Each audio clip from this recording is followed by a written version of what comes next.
Okay, praise the Lord. सबको जय मसीह की। फिर से सभी को मैं यीशु के नाम में क्लास में स्वागत करता हूं। इस पैंडेमिक के वजह से हमको इस तरीका इस प्लेटफॉर्म में क्लास लेना पड़ा। मुझे लगता है लास्ट हमारे क्लास एक क्लास हमने डिवाइन लाइफ में हमारे क्लासरूम में लिया था। एक ही क्लास हमारे हुआ, तो उसके आगे की क्लास पर हम जा रहा है। आप सभी जानते हैं हमारे सब्जेक्ट क्या है। हमारा सब्जेक्ट क्या है? या ओल्ड टेस्टामेंट सर्वे है। ओके, ओल्ड टेस्टामेंट सर्वे है। तो कहाँ तक सीखा है कर कर कुछ याद है आपको? काफी हफ्ता हम आपस में नहीं मिला है, तो आपको कुछ याद है हम कहाँ तक सीखा है करके? ओके, तो मैं अभी पीपीटी भी आपको दिया जाएंगे, तो आपको स्क्रीनशॉट ले सकता है, नहीं तो आप लिखना है। बाइबल पास में रखिए, और जो डिस्प्ले में आएंगे तो आप जल्दी से उसको लिख के आगे बढ़िए। तो कुछ भी डाउट है मुझे थंब दिखाइए, नहीं है तो आप चैट बॉक्स में भी लिख सकता है। ओके, द लास्ट क्लास में हमने या इंट्रोडक्शन पार्ट में काफी बातों को सीखा था, काफी बात हमने देख लिया था। तो अभी मैं उस दोबारा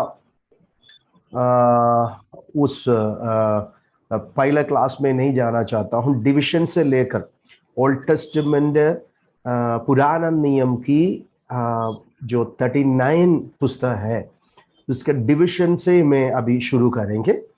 तो आप सभी जानते हैं कि ओल्ड टेस्टामेंट और न्यू टेस्टामेंट करके 66 पुस्तकों को डिवाइड किया गया है, दो भागों में विभाजन किया गया है, पुराना नियम और नया नियम।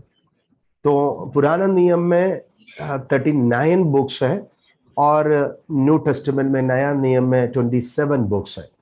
तो आसानी से हम सीखने के लिए और हम समझने के लिए, हमको उस सारे पुस्तकों को अच्छी तरह से जानने के लिए इसको विभाजन कर कर हम पढ़ते हैं। क्योंकि ओल्ड टेस्टामेंट का और पुराना नियम की 39 पुस्तकों को उत्पत्ति से लेकर जब भी हम मलाकी तक जब भी जाते हैं, उसमें एक साथ हम पढ़ना शुरू करता है, तो बहुत सारे बातों को समझने में बहुत ही दिक्कत लगेगा।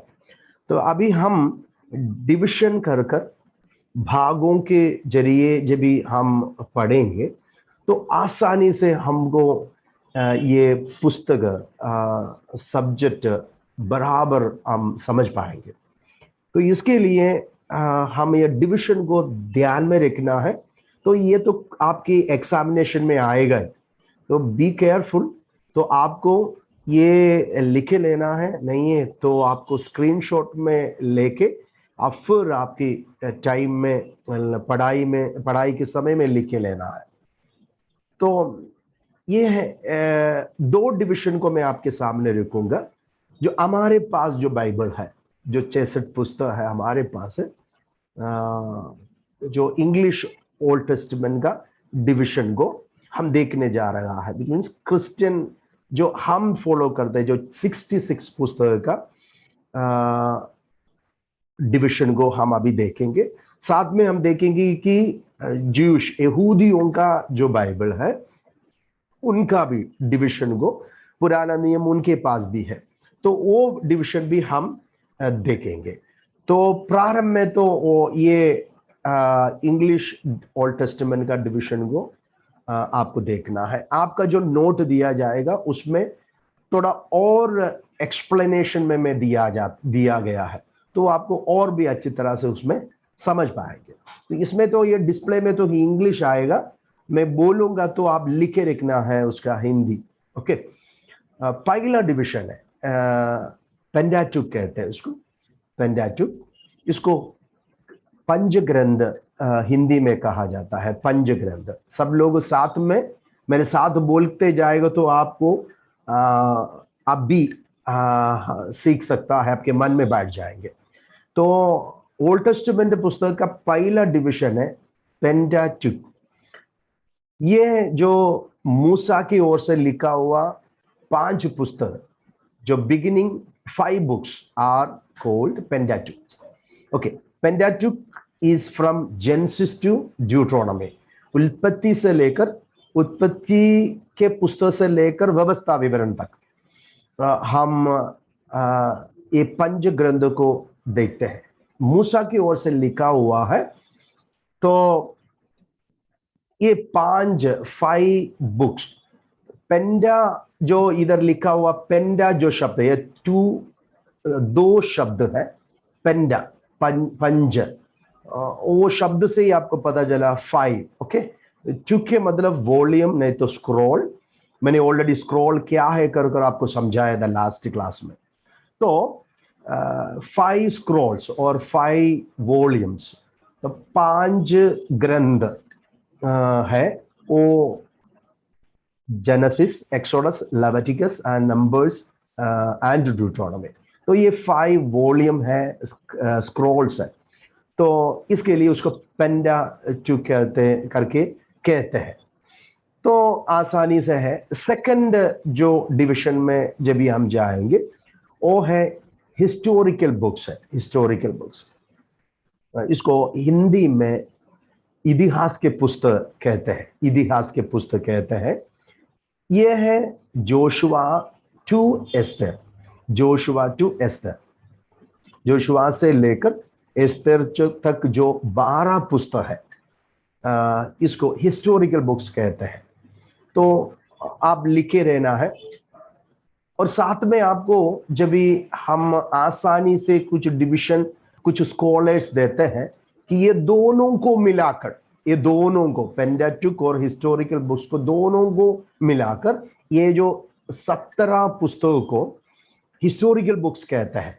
एक्चुअली ये पेंटाटुक में भी इतिहास है ना, मानवीय इतिहास से लेकर शुरू होता है। ओके, तो एक इसराइल की इतिहास, ये सारे बातों को जुड़ाकर ये जो 17 पुस्तकों को हिस्टोरिकल बुक्स का कर, और इतिहास के पुस्तक के नाई भी कुछ टीचर्स सिखाता है।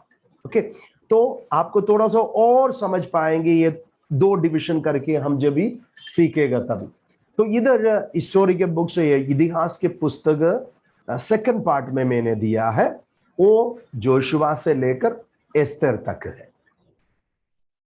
ओके, द थर्ड डिविजन में हम जब भी जाएंगे, पोएटिकल बुक्स है, पोएटिकल, उसको हिंदी में काव्य पुस्तक, कविता का पुस्तक कहते हैं और काव्य पुस्तक कहते हैं। पोएटिकल सब पोएम टाइप ऑफ राइटिंग्स है, इसके लिए उसको पोएटिकल बुक्स कहते हैं। देखो, अयूब से लेकर Song of Solomon. Okay, Ayub से लेकर Job to Song of Solomon. Okay, Ayub से लेकर श्रेष्ठ गीत तक जो 5 पुस्तकों को हम पोएटिकल बुक्स कहते हैं। सब लोग देखिए, क्योंकि ये जो पुस्तकों को देखा मैंने ऑलरेडी आपको नहीं है, दो सेकेंड ईयर्स को मैंने सिखाया था। ओके, वो टाइम में आएगा तभी और उसमें हम जाएंगे, ये एक सब्जेक्ट आपको मिल जाएंगे।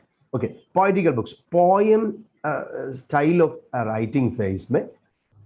इसमें कविता और कथा आप देख सकता है। इसके लिए इस डिविजन को, ये पुस्तकों को, 5 पुस्तकों को कविता और काव्य पुस्तक कहते हैं। और ये पोएटिकल पुस्तक के अंदर अब देखो, अयूब में हो, प्रोवर्ब्स में हो, इक्लेसियास्टिक्स में हो, सारे ये जो पुस्तक के अंदर है ना, ज्ञान की बातों को, विस्डमैटिक बातों को आप दिखाई देगा, बहुत ही ज्ञान, बुद्धि की बातों को आपको दिखाई देगा। इसके लिए ये पुस्तक को विस्डम लिटरेचर कहते हैं, विस्डम लिटरेचर कहते हैं, ज्ञान की पुस्तक भी कहते हैं। कौन सा? ये पोएटिकल बुक्स को ज्ञान की पुस्तक भी कहते हैं। ओके, तो उसको इंग्लिश में विजडम लिटरेचर कहते हैं। वो अयूब से लेकर, वो जॉब से लेकर सॉन्ग ऑफ सोलोमन तक जो भी हम पढ़ता है, ये विजडम लिटरेचर भी कहा जाता है पोइटिकल पुस्तकों को। ओके, और उसके बाद आखिरी में जो है वो है prophetic books. Okay, prophetic books भविष्यवक्ताओं की पुस्तक और भविष्यवाणी की पुस्तक कहते हैं। भविष्यवाणी की पुस्तक है वो है 17 है, यशायाह नबी से लेकर मलाकी नबी तक है। तो सब लोग देखिए 5, 12 देखो, इधर देखो, और 5 और 17 है, इसको भी हम डिवाइड करने जा रहा है, उसको भी हम डिवाइड करेंगे। तो ये तीनों, ये चारों आप मन में रखना है। मैं एक साथ सब लोग ध्यान से मेरे साथ बोलिए। पहला डिवीजन है पेंटाटुक, पेंटाटुक। ओके, सेकंड है हिस्टोरिकल बुक्स। ओके, थर्ड है पोइटिकल बुक्स, और फोर्थ वन है प्रोफेटिक बुक्स। ओके, तो ये पंचग्रंथ हाँ बोलते हैं उसको, उत्पत्ति से लेकर व्यवस्था विवरण तक। और दूसरा है इतिहास की पुस्तक है, जोशुआ से लेकर एस्तर तक है। और तीसरा है काव्य पुस्तक है, अयूब से लेकर श्रेष्ठ गीत तक है। और आखिरी है भविष्यवाणी की पुस्तक है और भविष्यवक्ताओं की पुस्तक है, वो यशायाह से लेकर मलाकी तक है। तो ये है हमारा जो बाइबल का डिवीजन। ओके, विभाजन हमने पढ़ा है। तो ये, लेकिन ये जो प्रोफेटिक बुक्स है ना, बहुत बड़ा है, यशायाह से लेकर मलाकी तक है। इसके लिए ये पुस्तकों को मैंने लास्ट क्लास में भी आपको समझाया था, इसको दो विभाजन में, दो भागों में विभाजन किया है ना। मैंने बताया था आपको, दो भागों में विभाजन किया था। क्या है? पहला है major prophet and minor prophet. Major prophet and minor prophet. Major prophet कौन सा था? यशायाह से लेकर दानियल तक। ओके, ये 5 पुस्तक मेजर प्रॉफिट कहते हैं। ओके, तो साथ में आपको जानना है, जरमिया ने लेमेंटेशन की पुस्तक लिखा है। ओके ओके, हमको 16 नबिया है, 17 पुस्तक है। ओके, 16 नबिया है और 17 पुस्तक है। तो उसमें से ये जो 4 नबी, इसमें से जो 5 पुस्तक हमको बड़ा नबी कहते हैं, उसको मेजर प्रॉफिट कहते हैं। और ओसिया से लेकर जो मलाकी तक छोटा नबी है, बड़ा नबी और छोटा नबी। ओके, छोटा नबी उधर माइनर प्रॉफिट कहते हैं इंग्लिश में, माइनर प्रॉफिट। ओके, तो होशिया से लेकर जो मलाकी तक जो 12 पुस्तक है, उसको माइनर प्रॉफिट या छोटा नबी कहते हैं। ओके, तो इसका मतलब ये नहीं कि ये लोग बड़ा और ये लोग छोटा। ये विभाजन करने का कारण यही है, एक तो यशायाह से लेकर दानियल तक जो पुस्तक में ये लोग बड़ा नबी और मेजर प्रॉफिट्स है। कारण है इनकी पुस्तक जो हम पढ़ते हैं उसमें अध्याय ज्यादा है, बहुत सारे अध्याय। यशायाह में 66 अध्याय है, चैप्टर्स है। ओके, जैसा ही ये सारे इसमें अभी जरमिया की पुस्तक में लेमेंटेशन भी आ जाता है।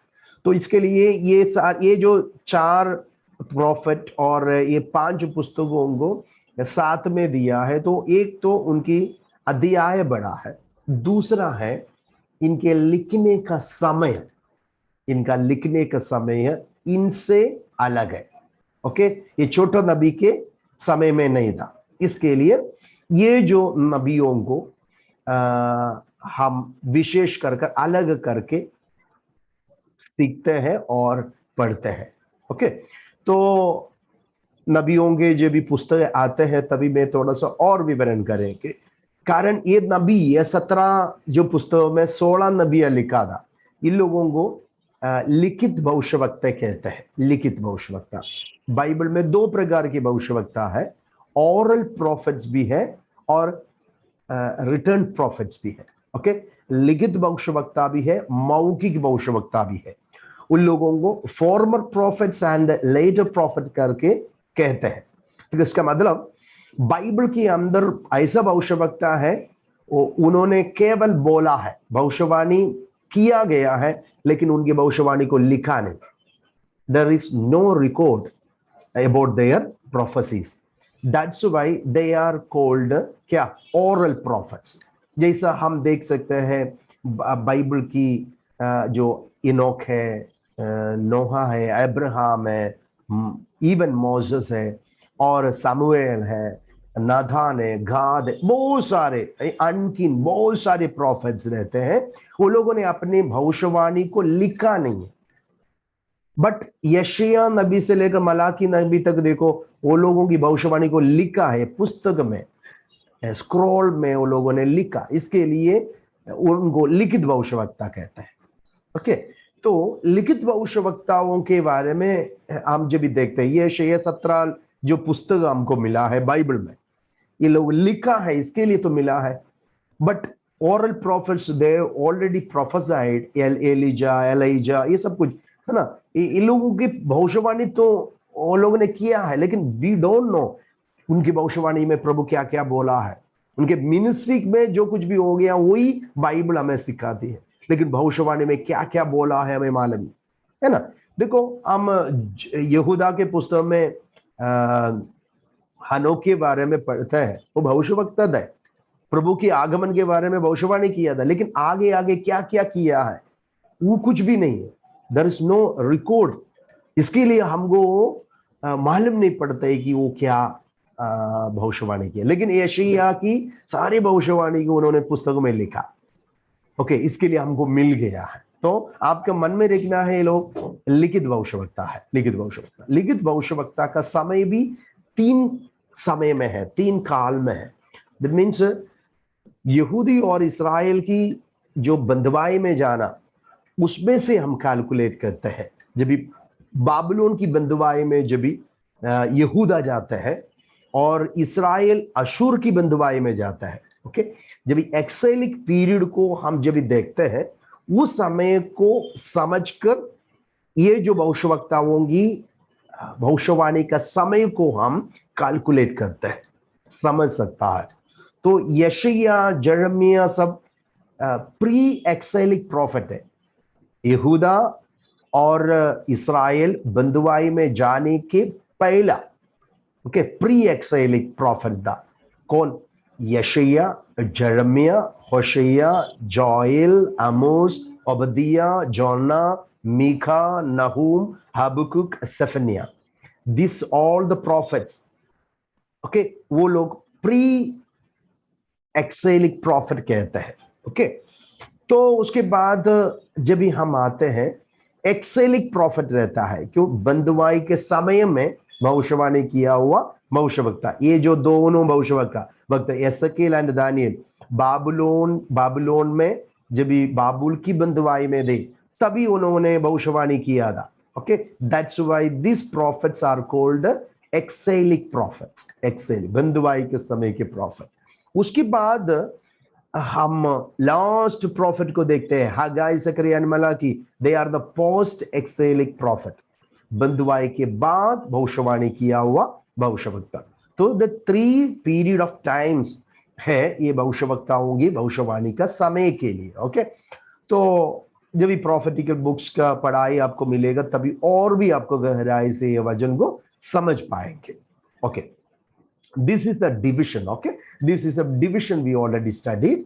Okay, सब लोग देखिए, पहला क्या है? पंचग्रंथ है, पेंटाटुक मूसा से लिखा गया है, मूसा की ओर से लिखा है, उत्पत्ति से लेकर व्यवस्था विवरण। सेकंड है हिस्टोरिकल बुक्स, उसको इतिहास के पुस्तक कहते हैं, जोशुआ से लेकर एस्तेर तक है। ओके, और वादा और प्रतिज्ञा के देश में प्रवेश करने के बाद इसराइल में हुआ सारी घटना को हम ये इतिहास में पढ़ते हैं, इतिहास के पुस्तकों के द्वारा हम पढ़ते हैं। और इनके बीच में पॉलिटिकल बुक्स आता है, बुद्धि के पुस्तक और काव्य पुस्तक कहते हैं इसको, विजडम लिटरेचर। वो जॉब से लेकर सॉन्ग ऑफ सोलोमन, अय्यूब से लेकर श्रेष्ठ गीत तक है। और वो काव्य नाटक उस तरीका का है, ज्ञान की बातों को लिखा है, इसके लिए उसको कविता और ज्ञान की पुस्तक कहते हैं। और बाकी जो 17 पुस्तक है उसको प्रॉफिटिक बुक्स कहते हैं, भविष्यवाणी की और भविष्यवक्ताओं की पुस्तक कहते हैं। वो यशायाह से लेकर मलाकी है, prophetic books are divided into two, दो भागों में ये पुस्तकों को विभाजन किया है। वो क्या है? बड़ा नबी और छोटा नबी। बड़ा नबी, major prophet and minor prophet. बड़ा नबी किधर है? यशायाह, यिर्मयाह, लेमेंटेशन, एसेकिएल, दानियल, ये 5 पुस्तक मेजर प्रॉफिट बड़ा नबी है। ओके, और माइनर प्रॉफिट है होशेया से लेकर मलाकी, जो 12 पुस्तक है, 12 पुस्तक है।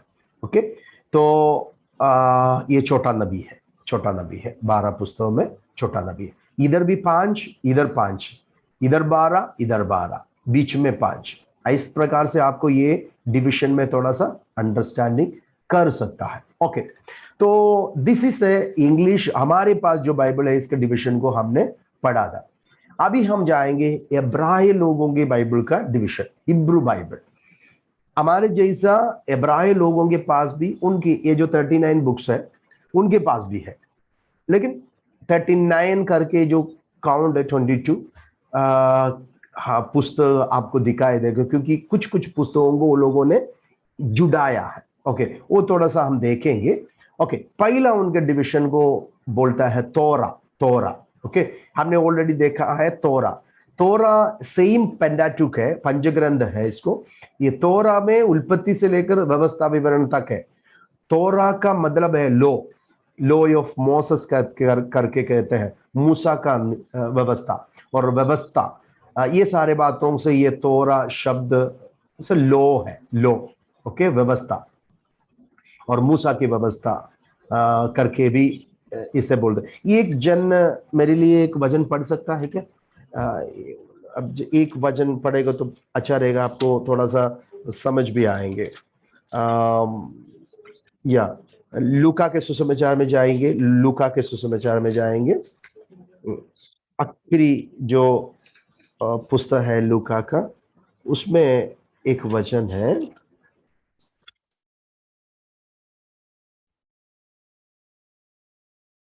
या 24 अध्याय में जाएंगे, लूका के सुसमाचार 24 का, या 44 I think so. 1 minute. Okay, 44 से जरा पढ़िए। फिर उसने उनसे कहा, ये मेरी वे बातें हैं जो मैंने तुम्हारे साथ रहते हुए तुमसे कही थी, कि अवश्य है कि जितनी बातें मूसा की व्यवस्था और देखो मूसा की व्यवस्था, देखो मूसा की व्यवस्था, ये तीनों पुस्तकों को आपको दिखाई देगा, हम जो भी पढ़ने जा रहे हैं। और पढ़ो बेटे, और पढ़ो, और पढ़ो। मूसा की व्यवस्था और भविष्यवक्ताओं और भजनों की पुस्तकों में बस मेरे बस वो है हिब्रू लोगों के पुस्तकों को 3 डिविजन है। ओके, हिब्रू लोगों के पुस्तकों को 3 डिविजन है। पहला है तोरा, जिसको मूसा के व्यवस्था कहते हैं, उत्पत्ति से लेकर व्यवस्था विवरण तक है। सेकंड है प्रॉफिट, देखो नबियों के पुस्तक, नबीन कहते हैं इसको, नबी, प्रॉफिट्स। ओके, नबीन की पुस्तक में आपको हमारे जो इंग्लिश बाइबल में जो नबिया यशायाह से लेकर दाना, उसे भी थोड़ा एक्स्ट्रा आया है इसके अंदर, वो भी आपको ध्यान में रखना है। जोशुआ आया है, जजेस आया है, सामुएल आया है, किंग्स आया है, लेकिन इधर एक व्यक्ति मिस है, दानियल। दानियल इधर नहीं है। ओके, बाकी सारे नबिया है। ओके, बाकी सारे नबिया है। जोशुआ उनके लिए नबी है। जजेस के पुस्तक सामुएल की ओर से लिखा गया, इसके लिए जजेस नबियों के पुस्तकों में आते हैं। सामुएल के पुस्तक गाद, नादान और सामुएल लिखा है, इसके लिए किंग्स। जरमिया की ओर से आया है, इसके लिए ये जो पुस्तकों को भी वो लोग नबियों के पुस्तकों में माना जाता है। ये यहूदियों का डिविजन है, ओके, यहूदियों का जूइश डिविजन है। और एशिया, जरमिया, ऐसा कह ले। दानियल हिस्टोरिकल बुक्स है, वो इतिहास के पुस्तक है, इसके लिए इस पे नहीं आया है वो। ओके, बाकी जो छोटा नबी है, सारे नबिया इधर है।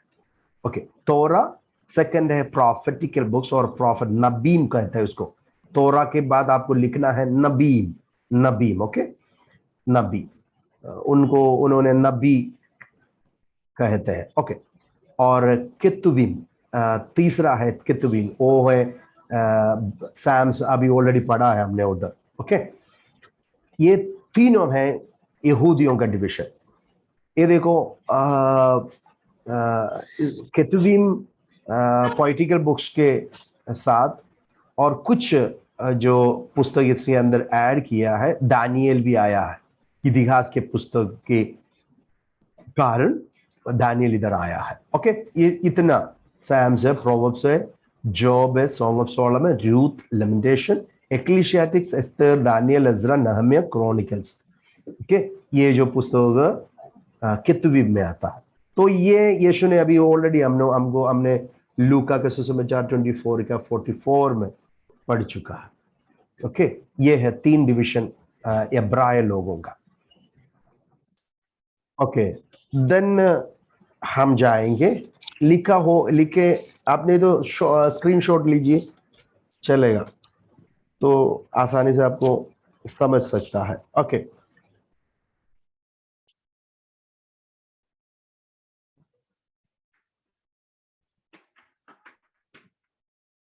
ओके, आगे बढ़ते हैं। मैंने ओल्ड टेस्टमेंट जो पुस्तकों को हम जब भी उत्पत्ति का पुस्तक से लेकर जब भी मलाकी पुस्तक तक पढ़ते हैं, ये जो पुस्तक को जब भी हम पढ़ते हैं उसमें 400 ईयर का कहानी को हम 4000 ओके कहानी को हम पढ़ते हैं, लेकिन अब्राहम से लेकर जो कहानी है उसमें से लेकर ये जो पुस्तक का लिखना शुरू होता है। ओके, तो इसको समझना बहुत ही जरूरी रहता है।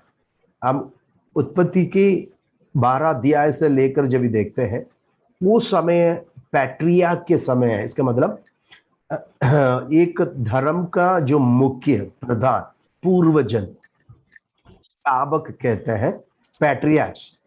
तो ये अब्राहम, इसहाक, याकूब और यूसुफ, इनको पैट्रियार्क्स कहते हैं। पीरियड ऑफ पैट्रियार्क्स 500 वर्ष का कहानी है, 500 वर्ष का कहानी है। ओके, तो वो अब्राहम से लेकर हम जोसेफ तक उत्पत्ति का 50 पुस्तक 12 अध्याय से लेकर 50 तक, हम 50 अध्याय तक जो बातें हैं पैट्रियार्क्स के बारे में लिखा गया है। अब्राहम से लेकर जोसेफ तक जो कहानी है इसमें लिखा गया है। तो पीरियड ऑफ पैट्रियार्क्स कितना है? 500 वर्ष का कहानी है। ओके, 500 वर्ष का कहानी है। उसके बाद जब भी हम निर्गमन में आते हैं, एक्सोडस से लेकर न्यायों की पुस्तक तक जब भी हम देखते हैं, वो एक 500 वर्ष का कहानी को आप देख सकता है। ओके, और उसके बाद डिवाइड किंगडम आता है, राजाओं का समय यात्रा आते हैं। यहूदा में और इसराइल में राज्य किए वाले राजा लोगों के राजनीति के समय 500 वर्ष का है, 500 वर्ष का है। ओके, तो उस बातों को हम वहां पढ़ते हैं। और बाकी जो गैप रहते हैं, डार्क एज रहते हैं, वो 400-500 वर्ष का गैप रहता है। सिर्फ 2000 ईयर का एक कहानी आपको यहां दिखाई देगा। लेकिन पहला अध्याय से लेकर उत्पत्ति का 11 अध्याय तक जो है, जो शुरुआत का 2000 ईयर का एक इतिहास को आपको दिखाई देगा। तो आपको जरा समझने के लिए मैंने लिखा है कि ये समय में, ये जो 2000 ईयर का समय में ये पुस्तक की रचना हुई है। देखो, पैट्रियार्क्स के लेकर जो सिनाई जो पहाड़ में जब भी परमेश्वर ने मूसा को सिनाई पहाड़ में बुलाया था, है ना, वो उस समय में तोरा मतलब व्यवस्था मिला था। पेंटाटुक की कहानी उस समय में लिखा हुआ था, मूसा की ओर से लिखा है। तो आपको समझने के लिए मैंने ये दे रहा है, बहुत अच्छा रहेगा। तो ये सारे उत्पत्ति की कहानी को मूसा को प्रभु ने सिनाई पहाड़ में जब भी प्रभु ने 40 दिन रात रहने के लिए प्रभु से बातें किया था, ऑल टुगेदर आप देखेंगे तो 80 दिन रात, है ना। एक बात 2 पट्टी दिया था, तो वो उसको तोड़ दिया तो प्रभु ने फिर बुलाया, तो 2 पट्टियां बनाकर ला, तो उसमें मैं लिखे तो 4 और मोर 40 डेज और नाइट उनको प्रभु के साथ रहना पड़ा। तो वो सिनाई पहाड़ की उधर प्रभु ने ये तोरा दिया था। तोरा आपको समझ गया रहेगा, तोरा, ओके, उस समय में लिखा हुआ मूसा की ओर से। उसके बाद जब भी हम बढ़ते हैं, न्यायों की पुस्तक से लेकर जो राजाओं की सारे कहानी, जो समय में हिस्टोरिकल पुस्तक की समय है लिखने का। हिस्टोरिकल पुस्तक कौन सा है? जोशुआ से लेकर एस्तर तक जो पुस्तक है हमने ऑलरेडी देखा, ये कभी ये न्यायों के समय, राजाओं के समय में लिखा हुआ बातों को हम देख सकता है। ध्यान से समझिए, ओके। तो ये न्यायों के शुरू, जोशुआ से लेकर न्यायों की कहानी का शुरुआत होता है, ओके। तो और राजा लोगों के संभव समय आते हैं, लीडर न्यायी बनते हैं, न्यायी के बाद राजा होता है, ओके। इसराइल की जो राजनीतिक बातों को हम इस प्रकार से देख सकते हैं। उस समय में इतिहास के पुस्तकों की रचना हुई। और राजाओं के समय में तो आपको मालूम है, सुलेमान, डेविड वगैरह, उन्होंने पॉलिटिकल पुस्तकों में, सैम्स है ना, अयूब को छोड़कर बाकी सारे पॉलिटिकल बुक्स को ये समय में हो गया है, ओके, इस समय में हो गया है, ओके। और उसके बाद जब भी आपको मालूम है, ये प्रॉफिटिकल पुस्तक राजाओं के समय में भविष्यवक्ताओं ने भविष्यवाणी किया था, है ना। यहूदा और इस्राएल में जो राजा लोग राजनीति कर रहा था, तभी तो ये प्रॉफिट को प्रभु ने भेजा गया था। उस समय में ये पुस्तकों की रचना भी हुई। तो देखो आपको हमारे ये 39 पुस्तक का रचना का कौन सा समय में हुई, वो आपको ये ओल्ड टेस्टामेंट हिस्ट्री से आपको समझ पाएंगे, ओके। तो तोरा पैट्रियार्क से लेकर जो कहानी है उत्पत्ति के सारे बात, सिनाई पहाड़ में जब भी मूसा को प्रभु ने बुलाया था, तभी पूरा पंच ग्रंथ और तोरा लिखने के लिए प्रभु ने मदद किया। बाकी जोशुआ और जड्जस, एक मिनट है ब्रदर राहुल, आवाज नहीं करना, ओके। तो स्टोरी के पुस्तक, न्यायियों के पुस्तक से लेकर इसराइल और जूडा की जो राजा लोगों के समय में लिखा गया था। पॉलिटिकल पुस्तक आपको मालूम है, काव्य पुस्तक भी उस समय में रचाया गया था। वो राजाओं के बीच में प्रॉफिट्स वगैरह सेवगाई करते थे, इसके लिए उस पुस्तक भी, प्रॉफिटिक बुक्स भी उस समय में रचाया गया था। तो एक अंडरस्टैंडिंग आपको इसमें हो जाएंगे, ओके। आपने लिखा है करके विश्वास करता हूं, मैं आगे बढ़ता हूं, ओके। और हमको ये जानना बहुत ही जरूरी है कि अभी हम पुस्तक डिविजन पढ़ा, लेकिन बाइबल का ये जो 39 पुस्तक है, और नॉट ओनली 39 पुस्तक ओल्ड टेस्टामेंट, ऑल टुगेदर 66 पुस्तक का बारे में, उसके ट्रांसलेशन के बारे में, उसका ओरिजिनल मैन्युस्क्रिप्ट के बारे में समझना बहुत ही जरूरी है। As a Bible college student आपको इसकी जानकारी मिलना बहुत ही जरूरी रहता है। तो आई थिंक सो मैंने आपको शुरुआत का कुछ तो बताया रहेगा, तो रिपीट करने से आपको और भी अच्छी तरह से वो बात समझ में आएंगे। तो बाइबल का ओरिजिनल मैन्युस्क्रिप्ट और ट्रांसलेशन से हम थोड़ा सा इधर देखने जा रहा है।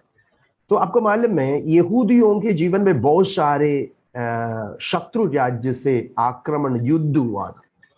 तो उन्होंने उस समय में उनकी मंदिर तोड़ा गया था, जलाया गया था, इनकी धार्मिक पुस्तक है ना, बाइबल को जलाया गया था, तोड़ा गया था, क्योंकि वो पत्थर में लिखा था, चमड़ियों में लिखा था, पेपरों में लिखा था, इसके लिए उसको जलाया, डैमेज किया गया था।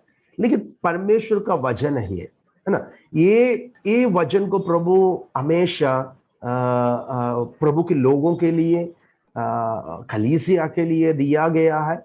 तो इसके लिए प्रभु ने हमेशा उसको प्रिजर्व करके रखा था, ओके, सुरक्षित रखा था। शत्रु कितना भी कोशिश किया था, लेकिन प्रभु अभी भी बाइबल सबसे ज्यादा धरती पर लोग पढ़ने वाला, ट्रांसलेशन करने वाला और क्या बोलते हैं, प्रचार करने वाला, और एक पुस्तक जिसके बारे में ज्यादा पुस्तक है, गीत है और प्रचार है, वो सब कुछ बाइबल की ओर से है। और सबसे ज्यादा भाषा में ट्रांसलेशन होने वाले एक ही एक पुस्तक है, वो बाइबल है। तो बाइबल की शुरुआत से लेकर जो कुछ भी संभव पढ़ने से बहुत ही क्या बोलते हैं, बाइबल के विरुद्ध बहुत आक्रमण हो गया था। ये पृथ्वी से ही मिटाने के लिए बहुत सारे लोग कोशिश किया था, लेकिन नहीं, ये परमेश्वर का वचन है, प्रभु की संदेश है, इसे कोई नाश नहीं कर सकता है। तो ओरिजिनल मैन्युस्क्रिप्ट में आपको सबसे ज्यादा सभी लोग अंगीकार करते हैं, वो है डेड सी स्क्रॉल है, कि डेड सी स्क्रॉल है। वो हम जरा देखेंगे और इसमें हम जाएंगे। यह डेड सी स्क्रॉल कहाँ से, कौन लिखा है, किसके पास था, ये कहाँ, ये कैसा हो गया, ये सारे बातों को हम थोड़ा सा देखने जा रहा है। ये जो आप जो दिख रहा है, ये जो पहाड़े है, एक छोटा सा हिल है, इसको मसादा हिल कहते हैं, मसादा हिल कहते हैं। ये जो एक कम्युनिटी को, ये जगह को कुमरान कहते हैं। अभी देखो नीचे है कुमरान करके लिखा है मैंने, कुमरान करके एक जगह है। ओके, तो ये जो एक जंगल है, लेकिन ये जो जगह है ना, ये है मृद सागर है, डेड सी है, डेड सी मृद सागर है ये। आपको, आप सभी को मालूम है, मृद सागर में ऐसा है, ग्रेविटी इसके किनारे में कम रहता है, लोग उसके ऊपर, पानी के ऊपर देखो सोते हैं, नीचे कोई भी वस्तु डालेगा तो वो डूबेगा नहीं, वजन की कितना भी कुछ भी वस्तु आप डाले वो नीचे की ओर डूबेगा नहीं, ऐसा है। तो ऊपर ही ऐसा देखो, वो लोग सोते रहते हैं, इसको डेड सी है। इस डेड सी बोलने का मतलब इसमें कोई जीव जंतु नहीं है, मछलियां, कोई भी जीव प्राणी कुछ भी नहीं है, डेड सी है ये। ओके, इसके लिए मृद सागर कहते हैं इसको, मृद सागर। तो ये जो मैंने बताया हुआ जो कुमरान का जो जगह, जो देखो आगे देखो पहाड़े, ये है मसादा हिल्स। ये जो एरिया को, नीचे के स्थान को कुमरान जगह कहते हैं, कुमरान। ये डेड सी के पास है, मृद सागर के पास का एक पहाड़ है, हिल है ये, और जगह है कुमरान। ये कुमरान की जगह में क्या हो गया, यहूदियों में, आपको मालूम है यहूदियों में बहुत सारे दल पैदा हो गया था, बहुत सारे दल, ग्रुप पैदा हो गया था। आपको मालूम है मलाकी तक जब भी हम पढ़ते हैं, उसमें आपको दल के बारे में कुछ भी मालूम नहीं पड़ता है। लेकिन हम जब भी मत्ती सुसमाचार में जाएंगे, नया नियम में जाएंगे, कितने दल है, फारिसी है, सादुकी है, एसनियंस है, हेरोदियंस है ना, जीलट्स, बहुत सारे यहूदी, इनके शास्त्री लोग रहते हैं, रेबी लोग रहते हैं, बहुत सारे जो दल आप देख सकता है यहूदियों के बीच में। कारण क्या हो गया था, दो कारण था। एक, ये दल पैदा होने का कारण, एक दल के अंदर की अपवित्रता आई और उनकी उपदेश की गलत, उसकी वजह से दूसरे एक दल को और दूसरा ग्रुपिज्म पैदा होने का कारण हो गया। दूसरा बात देदा, इसराइलियों के जीवन में, यहूदियों के जीवन में प्रारंभ से लेकर बहुत सारे लोगों की आक्रमण, युद्ध उनको सहना पड़ा। तो बार बार शत्रु राज्य आकर इनके विरुद्ध लड़ाई करने से उनकी धर्म की, और उनकी धर्म जो मंदिर, ग्रंथ वगैरह डैमेज किया गया था, विनाश किया गया था।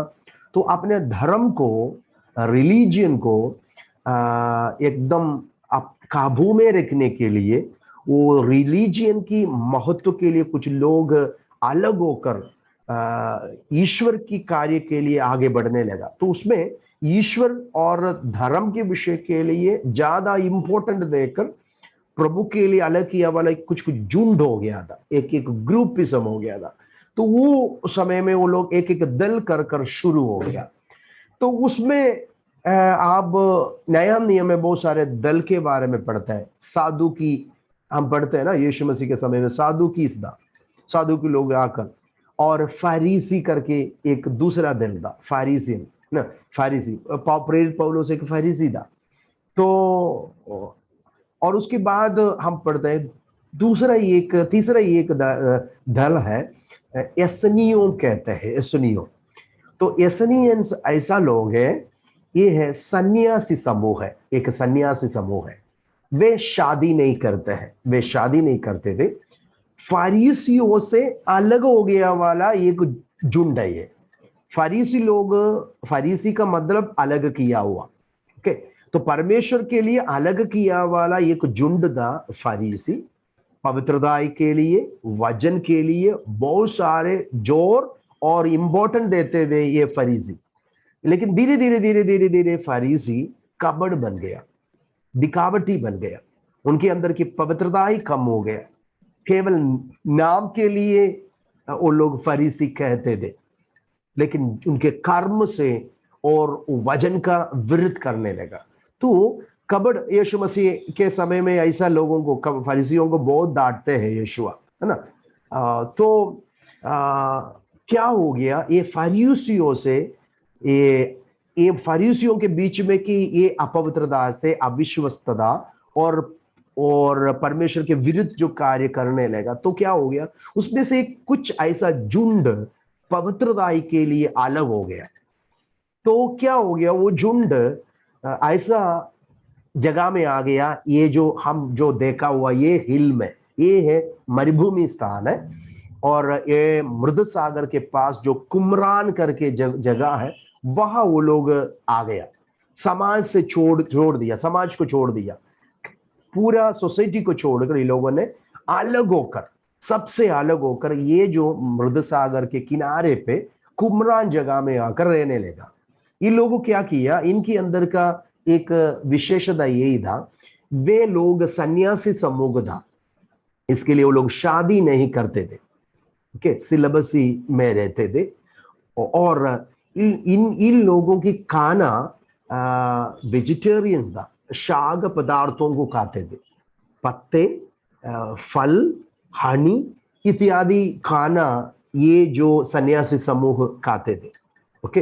तो और उसके बाद इनकी वस्त्र धारण बहुत ही सिंपल था, साधारण वस्त्र धारण, चमड़ियों से जो एनिमल्स का स्किन ये लोग इस्तेमाल करते थे कि वस्त्र के लिए, क्योंकि उनकी कहना था कि जो शोभामय अट्रैक्टिव वस्त्रों को पहनना पाप है इनके नजर में, गलती और पाप है, इसके लिए चमड़ी से बनाए हुआ वस्त्रों को पहनते थे ये लोग। और हमेशा डिवोशन में, प्रार्थना में, ध्यान में और वचन पढ़ने में बने रहते थे। तो क्या है, जो ओरिजिनल जो पुस्तक मैन्युस्क्रिप्ट बाइबल का, वो जो ओरिजिनल कॉपी इस लोगों के पास था। यसनियों जो सन्यासी समूह थे, इनके पास था ओरिजिनल, जो शुरुआत का ओरिजिनल मैन्युस्क्रिप्ट इनके पास थे। तो इन लोगों ने क्या किया, वो लेकर वो पुस्तकों को लोग फिर से रीराइट करते थे, पट्टिया में और चर्म लिखितों में, वो लोग चमड़ी में लिखते थे। और इन लोगों का रहने का स्थान ये पहाड़ों में गुफा बनाते थे, ऐसा गुफाओं में जैसा होल बनाते थे, गुफा बनाते थे, केव बोलते हैं, सो कुमरान केव कहते हैं, ऐसा केव है। बहुत सारे जगह में ऐसा केव बनाकर ये लोगों ने एक केव में रहते थे, उनके लिए घर नहीं था। तो ये छोटा सा होल दिखता है, लेकिन अंदर 2-3 लोगों को, 4-5 लोगों को रहने का जगह है, द केव्स है। तो बहुत सारे केव आपको ये पहाड़ों में दिखाई देगा, इसको कुमरान केव कहते हैं, कुमरान केव्स, ओके। तो इनका काम क्या था, इन लोगों ने ओरिजिनल जो बाइबल था उनके पास, उसको रीराइट करता था और भी लिखते थे। तो क्या करते थे, ऐसा मटका रहते थे, मडका में स्क्रोल जैसा, मैंने बोला था स्क्रोल बनाने का, है ना, चमड़ी में, पापरस में, वैसा ऐसा स्क्रोल में वो लोग लिखकर ऐसा स्क्रोल करके ऐसा ऐसा मडका वो में रखते थे। देखा देखा, ऐसा मडका रहता है जो कि वेसल्स है। ओके, इसके अंदर वो लोग रखते थे। देखो होल्स, बहुत सारे होल इधर दिखाई देगा आपको, केव है, केव देखा, इसके अंदर रहते थे लोग, बहुत सारे इधर इधर पूरा दिखाई देगा। तो ये यहाँ रहते थे। तो क्या करते थे, ये सारे पुस्तकों को लोगों ने, हर पुस्तकों को, दैट मीन्स 39 बुक्स, अलग अलग अलग अलग चमड़ियों में, पुस्तकों में वो लोग लिखकर ऐसा मडका के अंदर रखते थे। इसके लिए ये पुस्तकों को कुमरान लिटरेचर कहते हैं। क्या है? कुमरान की लिखित कहते हैं। कुमरान की जगह में ये जगह के लोग लिखा हुआ पुस्तक है, इसके लिए उसको कुमरान लिटरेचर। नहीं तो वो डेड सी के पास है ना, वो मृद सागर के पास है, इसके लिए डेड सी स्क्रॉल कहते हैं। डेड सी स्क्रॉल, ओके, मृद सागर लिखित है कर कर ये जो मैन्युस्क्रिप्ट को, बाइबल को कहते हैं। तो हम जब इनके बारे में और भी जब जानना है, तो ये ऐसा एक सन्यास समूह है, इनके पास अगर ये कम्युनिटी में किसी को ज्वाइन करना है तो ऐसा ज्वाइन नहीं कर सकता है। उनको, वो व्यक्ति को मृद सागर में बपतिस्मा लेना पड़ता था, बपतिस्मा लेना पड़ता था।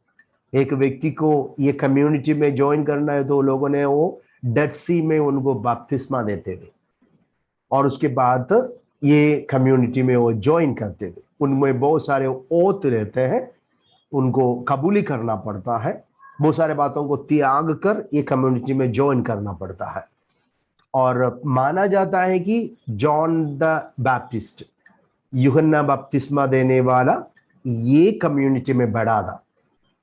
उनकी उनकी बढ़ोतरी यह हो गया था, क्योंकि सकरिया एलिजाबेथ को अपने बुजुर्ग अनुभव में मिला हुआ बेटा था जॉन द बैप्टिस्ट। इसके लिए जॉन द बैप्टिस्ट को उस समय में धार्मिक पतन हो रहा था, अच्छे शिक्षा वगैरह नहीं होने के कारण ये जो कम्युनिटी के लोग बाइबल के ज्यादा शिक्षा देते थे, इसके लिए सकरिया और एलिजाबेथ, उनकी बच्चा यूहन्ना को ये कम्युनिटी में भेजा गया। और इसके लिए वो शादीशुदा नहीं था, उनकी वस्त्रधारण, उनकी खाना, ये सारे बातों को, और उसकी प्रचार की हिम्मत, मरुभूमि में पुकारने वाले की आवाज, वो सारे बातों से पता चलता है, स्कॉलर्स की अभिप्राय बात है कि जॉन द बैप्टिस्ट इस कम्युनिटी में बढ़ा था, यहां से सेवगाई में आया था करके। ओके, तो फर्स्ट मैन्युस्क्रिप्ट के बारे में, जो ओरिजिनल मैन्युस्क्रिप्ट इनके पास था, किसके पास था? यसनियों, ओके, यसनियंस के पास था, जो सन्यासी समूह था उनके पास था। तो आपके पास आपका अंडरस्टैंडिंग हो गया रहेगा, क्योंकि मैंने बताया था ना, बहुत सारे मैन्युस्क्रिप्ट ऐसा जलाया गया था, तो इसके लिए बहुत कुछ डैमेज होने के कारण वो हमको ये यहाँ से, ये कुमरान कम्युनिटी के वहां से मिला था। वो सारे बातों को अब बाद में हम जानेंगे। और उसके बाद बाइबल का ट्रांसलेशन है, बाइबल को अनेक ट्रांसलेशन में उसको परिभाषा किया गया है, अनुवाद किया गया है। तो बाइबल का, और बाइबल का सबसे पहला फर्स्ट ट्रांसलेशन है सेप्टुजिंट। ये सेप्टुजिंट बाइबल है, this is a Septuagint Bible, okay. तो ये सेप्टुजिंट ट्रांसलेशन कभी नहीं भूलने बातों को, ओके। मैंने आपको लास्ट में बताया कि मालूम नहीं, एलएक्सएस रोमन न्यूमरोलॉजी के नंबर है ये, ओके। एलएक्सएस जो 70 है, मैंने आपको क्या बोल रहा, टॉलमी सेकंड फिलाडेल्फस। टॉलमी मैंने बताया था अलेक्जेंडर द ग्रेट, अलेक्जेंडर का सेनापति टॉलमी फर्स्ट था, टॉलमी फर्स्ट, उसका बेटा था टॉलमी सेकंड फिलाडेल्फस, ओके, उनकी बेटा था।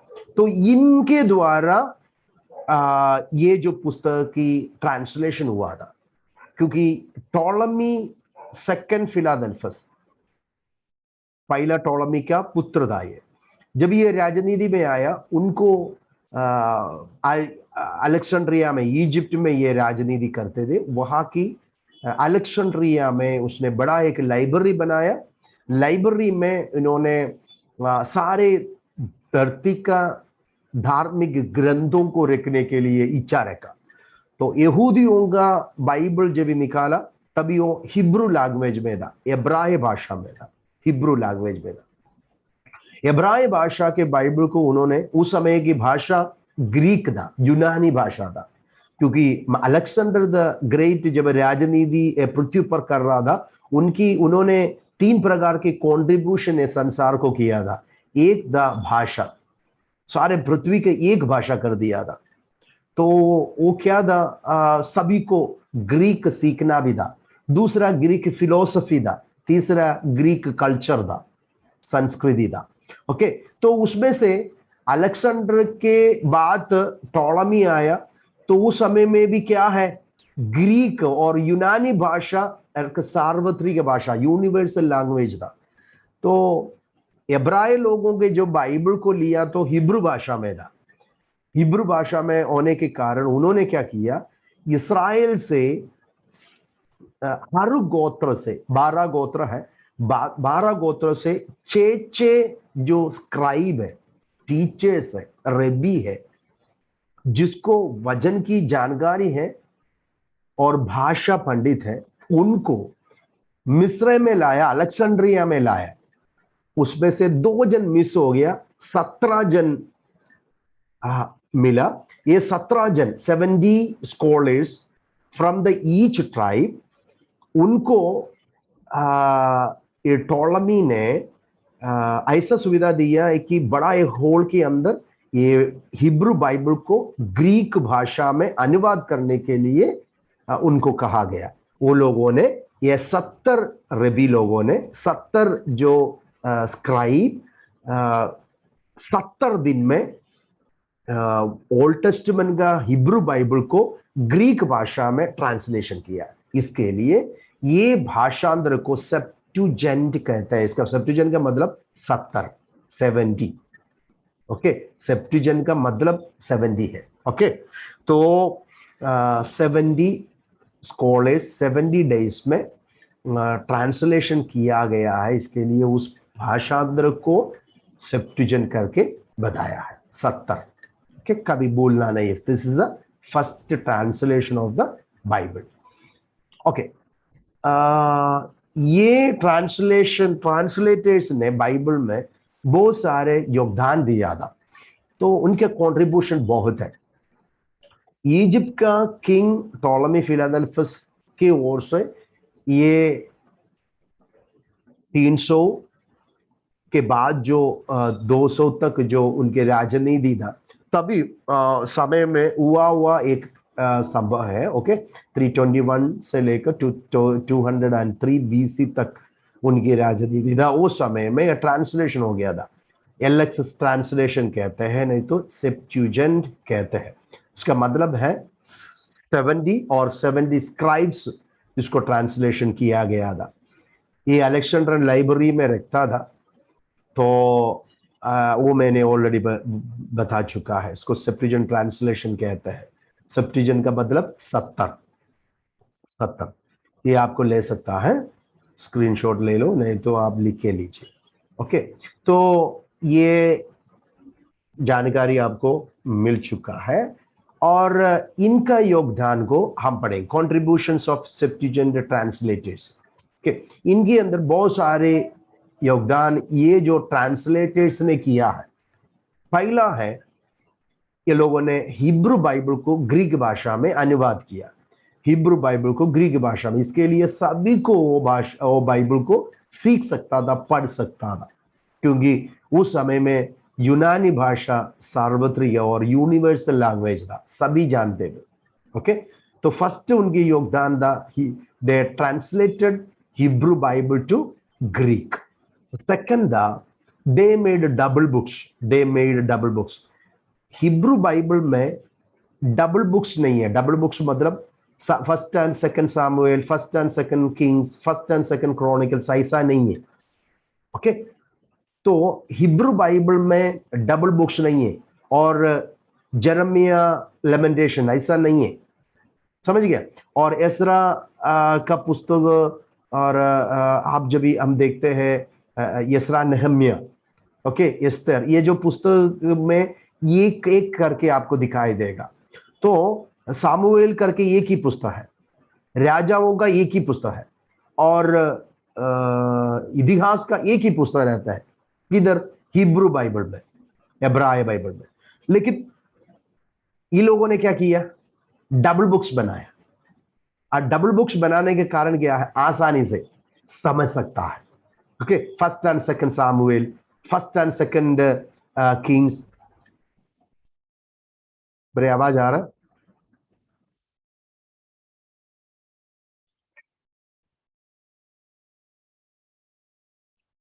ओके ओके या, and first and second chronicles, दो किसका? ये सेप्टुअजिंट ट्रांसलेटर्स ने किया है। वो तो बहुत जानकारी आपके मन में रहना है। हमारे बाइबल के अंदर ये डबल डबल बुक्स आया, क्यों? ओके, हिब्रू बाइबल में नहीं था, लेकिन जब ट्रांसलेट किया तभी वो लोगों ने बनाया था। ओके, द डबल बुक्स बनाया। और उसके बाद हमको मालूम है ये लोगों ने, इनकी कंट्रीब्यूशन है name of the each book. Okay, ये नेम का ये लोगों ने बनाया। तो अभी ये दोनों को मैं आपको दिखाने जा रहा हूं। ओके, ये दोनों को, डबल बुक्स को भी, ये नेम ऑफ द बुक्स को भी आप दिखाने। नेम ऑफ द बुक मतलब हिब्रू बाइबल में, हमारे जो बाइबल में जो दिख रहा है, जेनेसिस, एक्सोडस, लेविटिकस, ऐसा नहीं है नाम। तो क्या नाम था करके मैं बताने जा रहा हूं। तो अभी देखिए, ये डबल बुक्स का देखो, Samuel, first and second Samuel, ये हिब्रू में सामुएल करके था, लेकिन ग्रीक ट्रांसलेशन में फर्स्ट एंड सेकंड सामुएल आया। हिब्रू में किंग्स करके ये की पुस्तक था, लेकिन ग्रीक ट्रांसलेशन आया था, फर्स्ट एंड सेकंड किंग्स आया ना। क्रॉनिकल्स भी एक ही था, लेकिन फर्स्ट एंड सेकंड क्रॉनिकल्स आया, समझ गया। तो ये डबल बुक्स उन लोगों ने बनाया था। कौन? एलएक्सएस ट्रांसलेटर्स और सेप्टुअजिंट ट्रांसलेटर्स। और उसके बाद देखो, मैंने बोला था टाइटल ऑफ द बुक, देखा, उत्पत्ति का बरशीत करके एक नाम से है, जेनेसिस। लेकिन ये लोगों ने क्या किया? ये जो हिब्रू बाइबल का पहला जो वर्ड है, इन द बिगिनिंग, बरशीत, ये जो शब्द से शुरू होता है। ओके, बरशीत। तो हिब्रू लोगों के बाइबल में यही नाम है, बरशीत, इन द बिगिनिंग, है ना। लेकिन सेप्टुअजिंट ट्रांसलेटर ने क्या किया? वो पुस्तकों के अंदर क्या है? उत्पत्ति है सबका, है ना, सारे सृष्टि का सबका उत्पत्ति है। इसके लिए वो लोगों ने जेनेसिस करके, है ना, उत्पत्ति शुरू करके डाल दिया। शिमौत करके है एक्सोडस को, है ना, द नेम्स ऑफ याकूब के पुत्र लोगों का नाम से शुरू होता है। शिमौत करके एक शब्द है एक्सोडस के लिए हिब्रू बाइबल में। लेकिन ये जो लोगों ने क्या बोलते हैं, सेप्टुअजिंट ट्रांसलेटर्स ने क्या किया? वो पुस्तक यात्रा बोलते हैं, मरुभूमि यात्रा है, इसके लिए एक्सोडस कर दिया, है ना, निर्गमन है। तो इनकी तो ये योगदान किसका है? Title of the each books. Okay, हर पुस्तक का नाम ये सेप्टुअजिंट ट्रांसलेटर्स ने दिया है। ओके, तो मैं आपको समझाने के लिए सारे एक नाम, ये तो केवल तोरा का लाया और पेंटाटुक का लाया, बाकी में भी ऐसा है। लोगों ने उस पुस्तक की, हिब्रू बाइबल का हर पुस्तक में है ना, फर्स्ट चैप्टर का फर्स्ट वर्ड का पहला जो शब्द है वो पुस्तक का नाम होता है। कुछ लोग लिख रहा है, इसके लिए मैं 2 मिनट रुकेंगे। ओके, हो गया तो फिर हम आगे बढ़ेंगे। हो गया ना? डन? ओके, तो ये है, आपको स्क्रीनशॉट भी ले सकता है इसका। ओके, तो हम आगे की ओर बढ़ते जाएंगे। अभी हम पुस्तक में जाएंगे। ओके, हमारा उत्पत्ति का पुस्तक से लेकर हम मलाकी तक यात्रा करने जा रहे हैं। बहुत बड़ा एक पुस्तक है 39 है, तो हम थोड़ा दौड़ेंगे। ओके, क्योंकि हमारे पास ज्यादा समय नहीं है कि सबको सब कुछ देखने के लिए और एकदम क्या बोलते हैं डिटेल में स्टडी करने के लिए समय नहीं होगा। इसके लिए थोड़ा सा विवरण में देके इम्पोर्टेंट बातों को आपको समझाते हुए हम आगे बढ़ेंगे। ऑलरेडी मैंने बोला बरेशित ये जो जेनेसिस को हिब्रू में दिया हुआ नाम है ये। ओके, तो हम जब भी उत्पत्ति के पुस्तक में जब भी जाते हैं, उत्पत्ति के पुस्तक का लेखक, okay, author of the book of genesis क्या है? मूसा है, मोसेस है। ओके, मैंने बोला सिनाई पहाड़ में जब भी प्रभु ने मूसा को बुलाया, तभी प्रभु ने सारे बातों को, इतिहास को, बातों को मूसा को बताया था। और मूसा की ओर से ये पुस्तक का आपको पेंटाटुक पूरा पढ़ने के टाइम में ऑथर को बार बार बोलने की जरूरत नहीं है, कारण ये पूरा 5 पुस्तकों को मूसा ने तो लिखा है। ओके, हिब्रू ट्रेडिशन बिलीव करता है मूसा है। ओके, सारे स्कॉलर्स की अभिप्राय मूसा की ओर से है, और बहुत सारे वचन भी हम देख सकते हैं कि वो पुस्तक मूसा की ओर से रचाया गया है करके। तो उसमें हमको दिक्कत ही नहीं है कि ये पुस्तक को समझने के लिए उसको पुस्तक किसकी ओर से लिखा है करके समझने के लिए कोई दिक्कत ही नहीं रहता है। तो अभी उत्पत्ति के पुस्तक का थोड़ा सा विवरण में हम जाएंगे। ये जो पुस्तक बहुत ही सुंदर है कि समझने के लिए, अब जब भी इसका डिवीजन वगैरह पड़ेगा आपको बहुत ही अच्छा लगेगा, बहुत अच्छा लगेगा, और ये आप आपके मन में एकदम बैठना है। तो आपको ये जो नाम से देखो, जेनेसिस करके, उत्पत्ति करके शब्द से ही आपको मालूम पड़ता है कि ओरिजिन ऑफ एवरीथिंग। ओके, शुरुआत, उत्पत्ति, okay, source, birth of everything, okay, source of everything. तो आपको मालूम है इस पुस्तक के अंदर ये पृथ्वी की सारी बातों का शुरुआत को बताया गया है। ओके, मानवी शुरुआत, सारे आकाश और पृथ्वी की, सारे जीव जंतु की, पक्षी और मछलियां और जानवर, सारे जो पृथ्वी पे आप देखते सबका शुरुआत, सब जो कुछ भी है दृश्य और अदृश्य का, सारे गैलेक्सी है ना, तो सबका शुरुआत ये पुस्तकों में आपको दिखाई देगा। शैतान का भी बारे में हम ये पुस्तकों में ज्यादा पढ़ता है, लेकिन एक व्यक्ति का शुरुआत आपको ये पुस्तकों में दिखाई नहीं देगा। वो कौन है? दूसरा कोई नहीं है, परमेश्वर का शुरुआत नहीं है। कारण परमेश्वर को शुरुआत नहीं है, एटर्निटी टू एटर्निटी है ना। परमेश्वर को शुरू भी नहीं है, परमेश्वर को क्या नहीं है? अंत भी नहीं। Okay, is an eternal God and an everlasting God. तो हम बाकी सबका शुरुआत, बाकी सबका शुरुआत आपको एक पुस्तक में पाया जाएगा। ओके, आपको एक बात है, उत्पत्ति के पुस्तक सबका शुरुआत बोलते हैं, मेरे साथ है ना?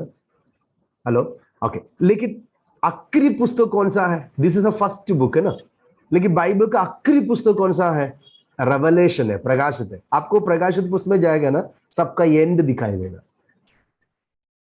सारे चीज का शुरुआत आपको उत्पत्ति में दिखाई देगा, लेकिन प्रकाशित पुस्तकों में आप जब भी जाते हैं ना, सबका एंड उधर दिखाई देता है।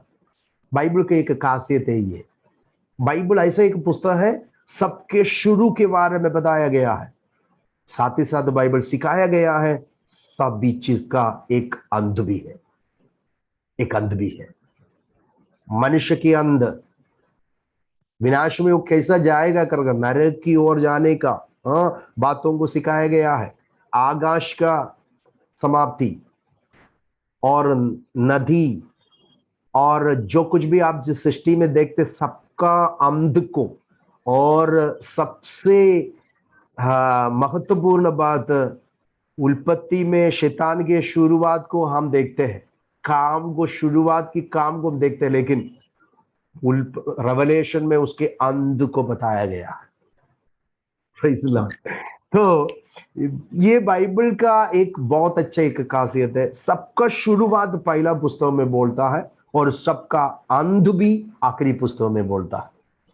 बाइबल ऐसे एक पुस्तक है कि आप जो अभी जो देख रहा है, रिसेंटली अभी जो है, सारे बातों का शुरुआत बाइबल बताया है। ए डिटेल्ड स्टडी बाइबल हमें देते हैं। एक व्यक्ति बाइबल को पढ़ेगा तो उसको सबके शुरुआत को, सबके अंत को समझ पाएंगे। तो इसके लिए बाइबल एक नॉट ओनली एक धार्मिक पुस्तक, एक इतिहास की पुस्तक भी है। सारे विषय की इतिहास भी बाइबल हमें सिखाता है। बहुत ही गहराई से डिटेल्ड में बाइबल हमें समझाता है। उत्पत्ति ऐसा ही एक पुस्तक है कि एक सीड प्लॉट है, एक सबका एक क्या बोलता है, आरंभ के बारे में विवरण कर हमें समझाता है पुस्तक के अंदर। ओके, लेकिन उत्पत्ति के पुस्तक में है ना, आप जरा देखेंगे तो शुरुआत में तो जीवन के बारे में और हर व्यक्ति, हर वस्तु का क्या बोलते हैं, जीवन शुरुआत के बारे में बताते हैं। लेकिन ये उत्पत्ति के अंदर भी आखिरी अध्याय की आखिरी वर्ड जब भी पढ़ेगा, वहां एक बात लिखा है। जरा कोई एक जन पढ़ सकते हैं क्या उत्पत्ति के पुस्तक 50 अध्याय की आखिरी वचन जरा पढ़िए, 26 जरा पढ़िए।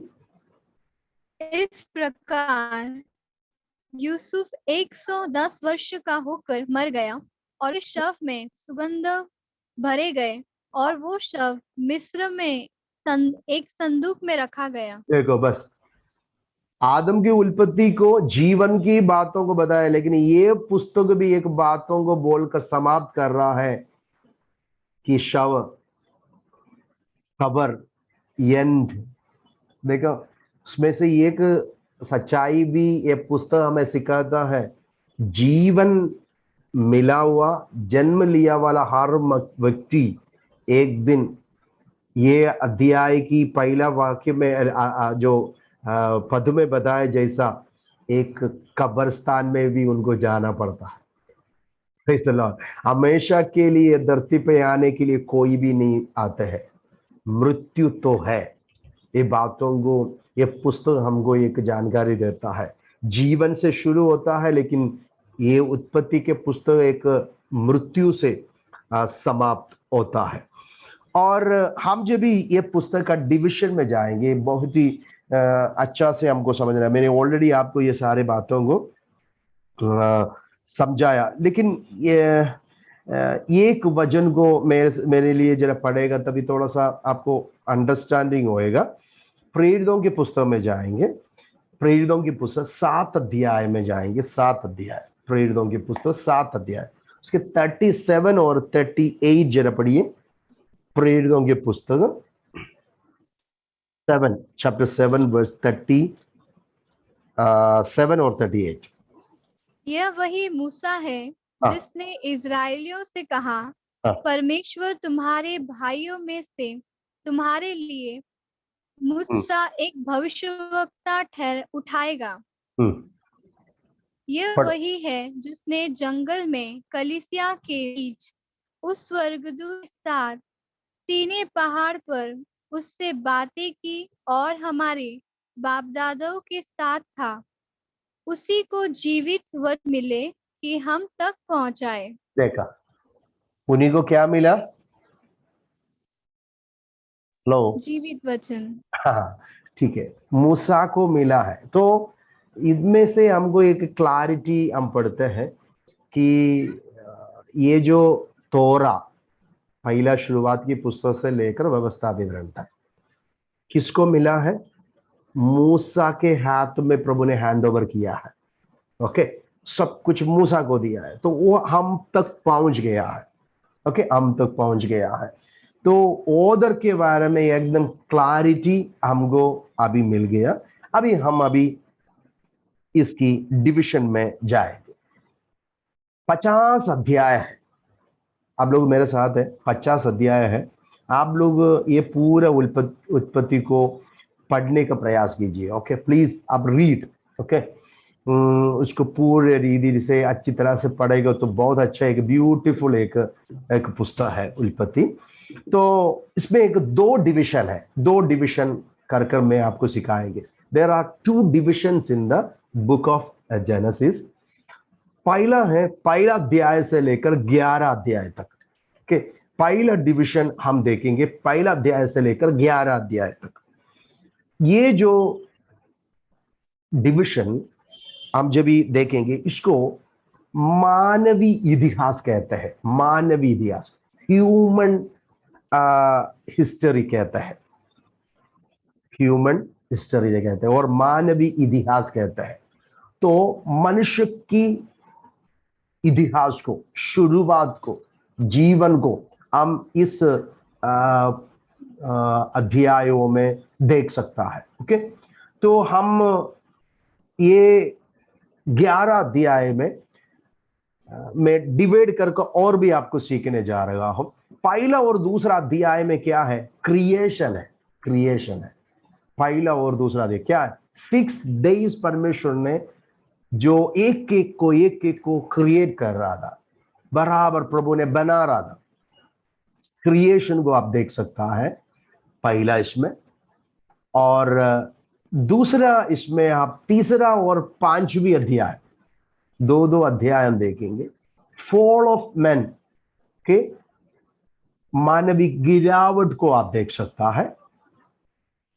और 3rd है 6 to 9 है, इसमें फ्लड है कि जल प्रलय के बारे में, नूह के समय में, उस विषय को हम देखेंगे। और 4th है टावर ऑफ बाबेल को हम देख सकता है, 10 से लेकर 11 अध्याय तक। ये तीनों को हम विवरण में पढ़ेंगे।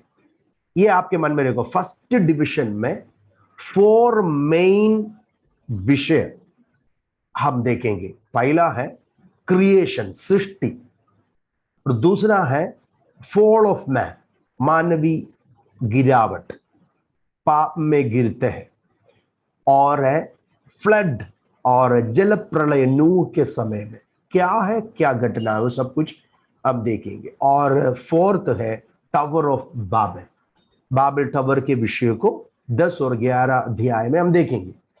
ये बहुत ही इंपॉर्टेंट है। अभी देखिए, मैं अभी इतना बोलकर अभी समाप्त करने जा रहा हूं। नेक्स्ट क्लास में हम इसके विवरण करेंगे, और ये क्रिएशन का बहुत ही ब्यूटीफुल रहेगा।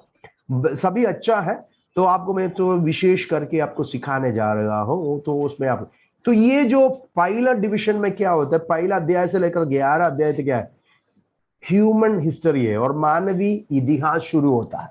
आदम से लेकर जो मानवीय बढ़ोतरी को हम देख सकते हैं इसमें। तो क्रिएशन से लेकर जो बाबेल टावर तक जो 2000 ईयर का इतिहास को हम इधर पढ़ेंगे। ओके, 2000 ईयर का इतिहास को यहां हम पढ़ेंगे। तो पैट्रियार्क्स के पहले के बाद तो सारे इतिहास को यहां हम देखने जा रहा है। ओके, तो प्रभु आप सभी को आशीष करे। आप इसको स्क्रीनशॉट में ले लो, और उसके बाद नेक्स्ट क्लास में जाएंगे, क्योंकि मुझे दूसरे एक मीटिंग में जाना है। मैं ऑलरेडी पास्टर से ये बोला है कि मैं जाऊंगा करके। मुझे 8:30 बजे दूसरे एक मीटिंग है, तो उनमें ज्वाइन करना है। तो मैं विश्वास करता हूँ आप सभी को ये क्लास अच्छा लग रहा है। और कुछ डाउट है तो मेरे मोबाइल में व्हाट्सएप है, तो नंबर है आपकी ग्रुप में, मुझे कॉल कर सकते हैं, नहीं तो व्हाट्सएप कर सकता है। ओके, कुछ भी डाउट होगे तो उसको क्लियर करके आपको क्लास में आगे बढ़ना है, और डाउट्स आप पूछ सकता है। ओके, अभी क्लास में नहीं, आपको फोन से पूछ सकता है, क्योंकि क्लास में पूछेगा तो हमारे टाइम चला जाएंगे इसके लिए।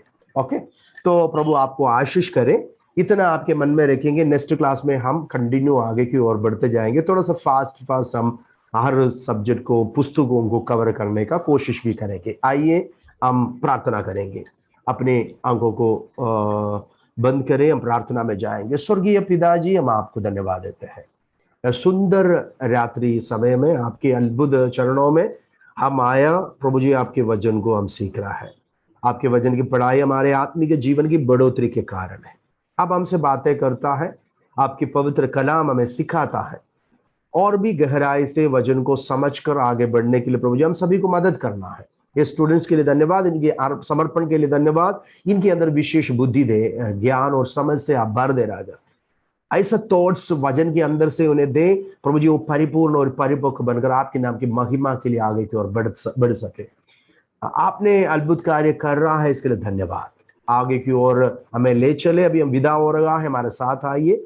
सारा आदर महिमा आपको देते हुए ये दुआ को हम यीशु मसीह के नाम से मांगते हैं, सुन और कबूल कर पिताजी, आमेन।